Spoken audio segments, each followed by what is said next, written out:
දෙදස් විශ්වසරදි තිරගත වුණු ඩියා කියන කන්නඩ මූවිය එක ශ්‍රී ලංකාව පුරාත් අතිශය ජනප්‍රිය වුණු මූවිය එකක් කිව්වොත් නිවැරදි. රොමෑන්ස් ඩ්‍රාමා කැටගරියකට අයත් වන මේ චිත්‍රපටය IMDb 10න් 8ක ඉහළ මගයක් ලබා ගන්නට සමත් වෙලා තියෙනවා.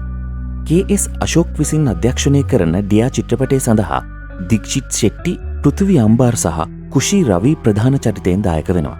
ඩියා කියන්නේ විශ්වවිද්‍යාල ශිෂ්‍යාවක්. එයාගේ කැම්පස් ක්‍රෂ් එක වෙන්නේ රෝහිත්. කොහොම හරි රෝහිත්ට පිස්සු වැටලා ඉන්න ඩියාට දවසක් රෝහිත්ව අහම්බෙන් ලිෆ්ට් එකකදී හම්බ වෙනවා. ඒ කතාබහ මේ දෙන්නව ආදරයක් දක්වා අරගෙන යනවා. කොහොම වුණත් මේ දෙන්නගේ ආදරේ වැඩි කාලයක් ගෙනියන්න ලැබෙන්නේ නැහැ.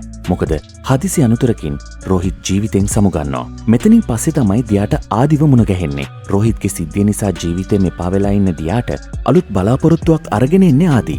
ඒ කොහොම වුණත් හදිසියෙම රෝහිත් ආපහු එන නිසා ඩියාට සිද්ධ වෙනවා ආදි සහ රෝහිත් දෙන්නගෙන් එක්කෙනෙක්ව තෝරගන්න.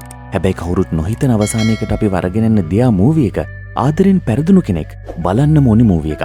ඉතින් සිංහල භාෂාවෙන් හඬකවපු ඩියා මූවි එක ළඟදිම සිනමා සාගරය තුලින් ඔබට නරඹන්න පුළුවන්. එහෙනම් රැඳිලා ඉන්න කියලා ආරාධනා කරනවා අපිත් එක්ක දිගටම ඩියා මූවි එක ඇතුළුව සිංහලෙන් හඬකවපු තවත් ලස්සන සහ අලුත්ම අලුත් මූවිස් බලන්න සිනමා සාගරය සබ්ස්ක්‍රයිබ් කරලා තියාගන්න. එතකොට ඔයාට පුළුවන් අපි අලුතින්ම මූවි එකක් දාපු ගමන්ම නරඹන්න. එහෙනම් ළඟදිම වැඩ ඉවර වෙන ඩියා මූවි එක බලන්න සිනමා සාගරය සබ්ස්ක්‍රයිබ් කරලා තියාගන්න. එහෙනම් අදට ගිහිල්ලා එන්නම්. ජය වේවා.